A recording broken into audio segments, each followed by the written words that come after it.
Once upon a time, God took the world's most beautiful holiday destinations and rolled them all into one country. Nowhere else on earth is there such spectacular scenery or wildlife, or such welcoming people.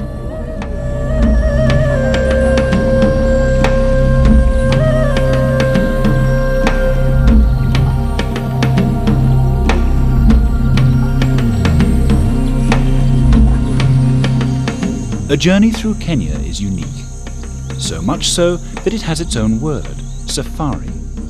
In fact, Kenya is a land of such spectacular diversity that you can have 100 different safaris and never see the same thing twice.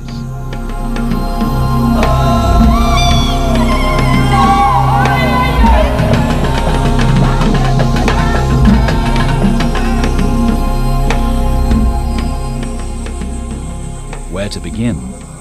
Kenya has always been famous for its wildlife. In 59 game parks, you'll encounter a greater variety of birds and animals than anywhere else in the world.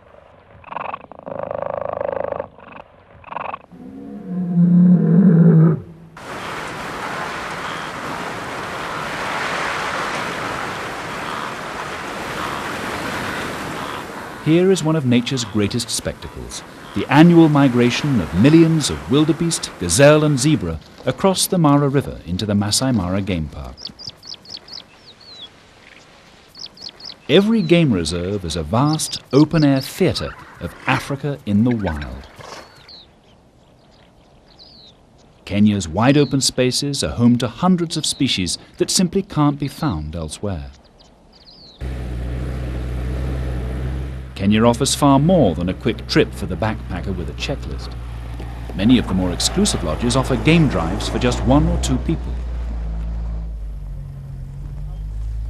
How often do the elephants come down to the dam? They just walk one night, they don't stop. It's an experience for the discerning tourist who wants to gain a deeper understanding of the balance of nature in the wild.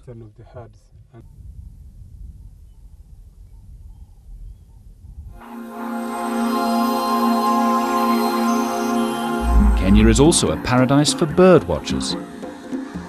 Lake Bogoria is one of many that pepper the floor of the great East African Rift Valley. Within its shores are thousands of flamingos that come to feed off the life in the mineral-rich water.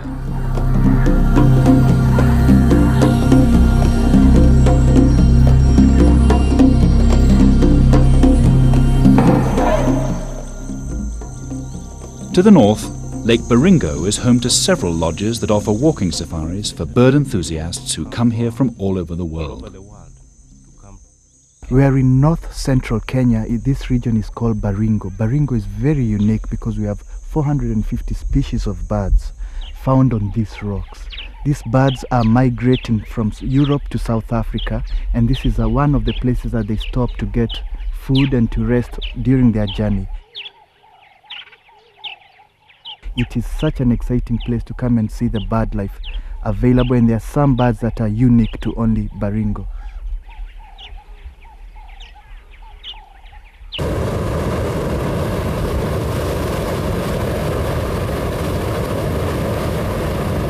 A novel way to view the game reserves is to take a dawn flight in a hot air balloon. To float in silence for an hour above the African plains is an experience never to be forgotten. Cheers. At the end of the trip is a glass of champagne followed by a full breakfast in the bush. Cheers, everybody. Cheers. I've never seen a country so conducive for ballooning as it is here. We came today over the Mara River, and we had the hippos, the crocodiles, a lot of giraffe, a lot of animals down there.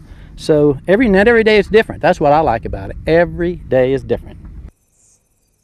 Even in Kenya's remotest corners, there's a choice of dozens of secure and luxurious lodges, often tastefully constructed to minimize their impact on the surrounding landscapes.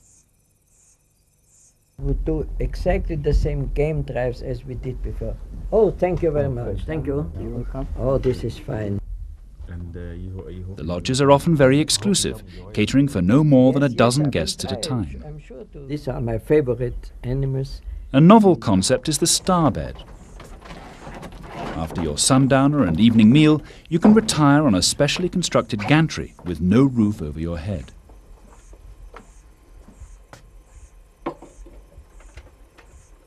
The mosquito netting is transparent enough to leave you with a breathtaking view of the African night sky.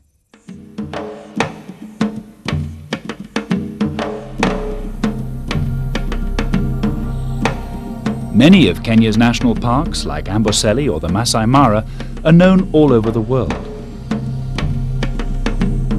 But there's one that's unjustly obscure. Most of what you can see elsewhere in the country can be found here in Nairobi. It's the only park on earth with this kind of wilderness, just 20 minutes drive from the center of the capital city.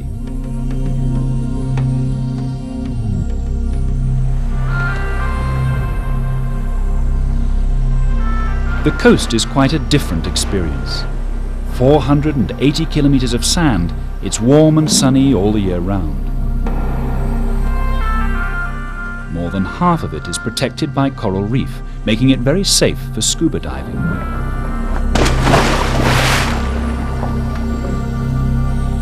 There are national parks here too, but they're underwater.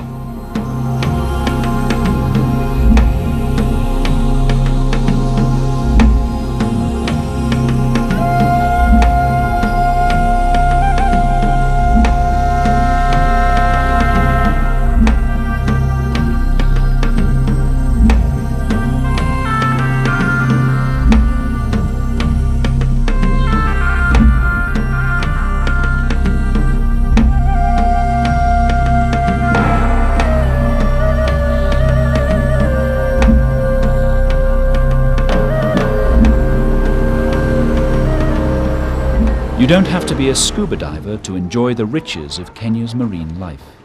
Simple goggling equipment can be hired anywhere along the coast. Here at Shimoni, you can take an organized trip to swim with the local dolphins.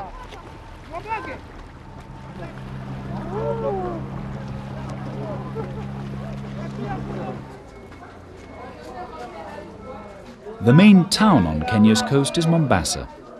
Its oldest quarters date back at least 700 years.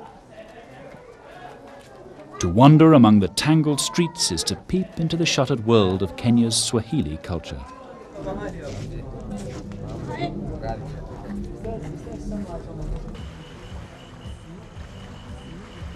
After dark, there's a unique culinary experience.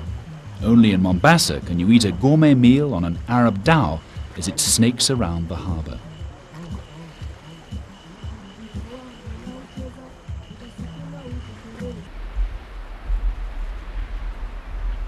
Mombasa is dominated by Fort Jesus, built at the end of the 16th century by the Portuguese. Further up the coast, there are plenty of ruins that show how the locals lived centuries ago. The Swahili town of Gedi has been abandoned for 300 years, but it's still possible to wander among the streets and to hear about its past from a guide.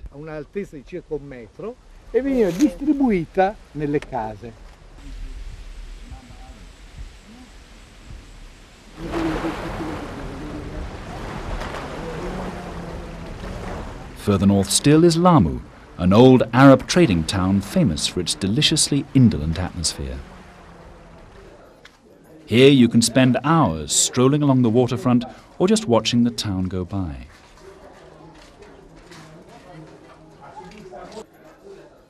The painting of henna on the hands and feet is a common sight all along the coast. You can even have it put on yourself if you're willing to live with it for a few weeks.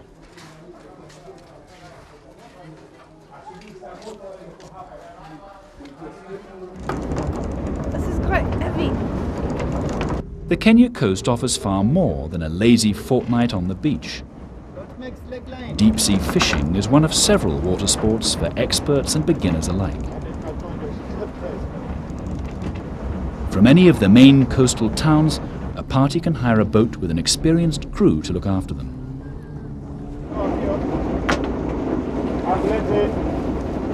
Wow.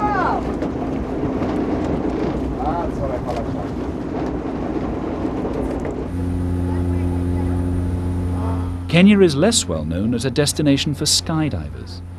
Every year, the blue skies and tropical warmth bring more and more visitors from the colder climes of northern Europe.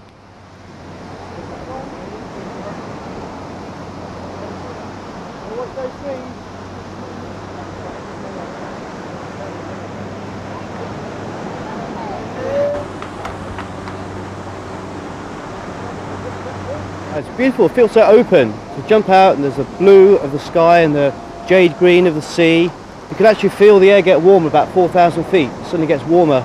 And you know it's time to start thinking about opening your chute and coming into land. And then just flying around and listening to the sea roaring and the trees and landing on the beach is fantastic. And the Kenyans are going for it now. They're winding it up in the last lap. Kenya's high mountain ranges have given birth to many of the finest athletes in the world. These big open landscapes are great for horse riding all the year round.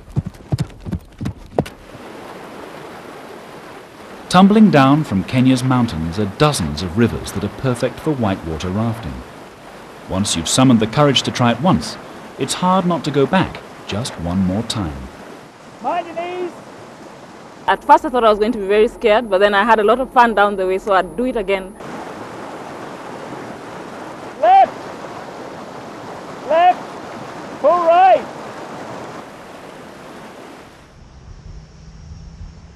For those with more sedate sports in mind, Kenya has some of the best golfing in the world, with courses that play host to international pros.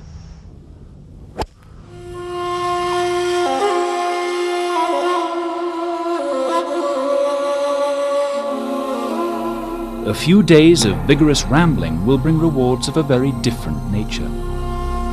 Here on the slopes of Mount Kenya is an ecosystem unique to a landscape of high altitude on the equator.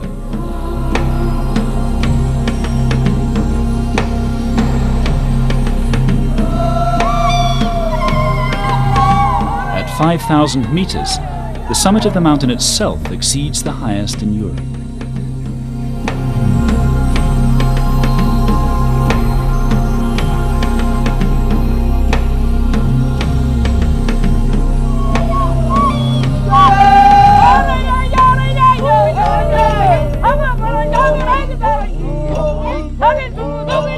Should you seek a unique cultural experience, you'll find in Kenya cultures as rich and diverse as the country's sporting attractions.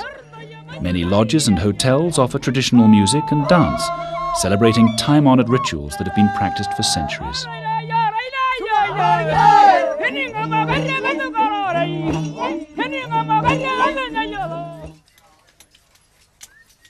Both upcountry and along the coast, there are literally hundreds of handicraft specialists, producing sculptures, paintings and batiks that reflect their own ethnic background.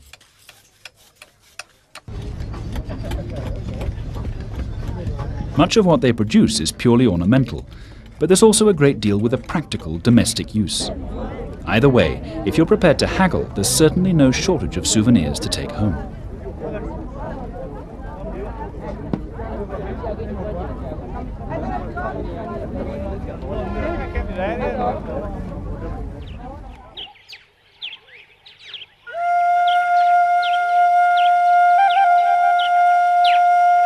Most people come to Kenya for the wildlife, the sport, the food, or the culture.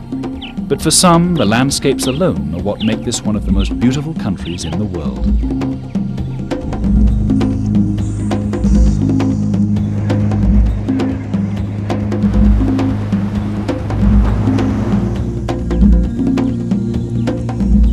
Whatever their tastes, Kenya is a land of such endless variety that it draws visitors back again and again.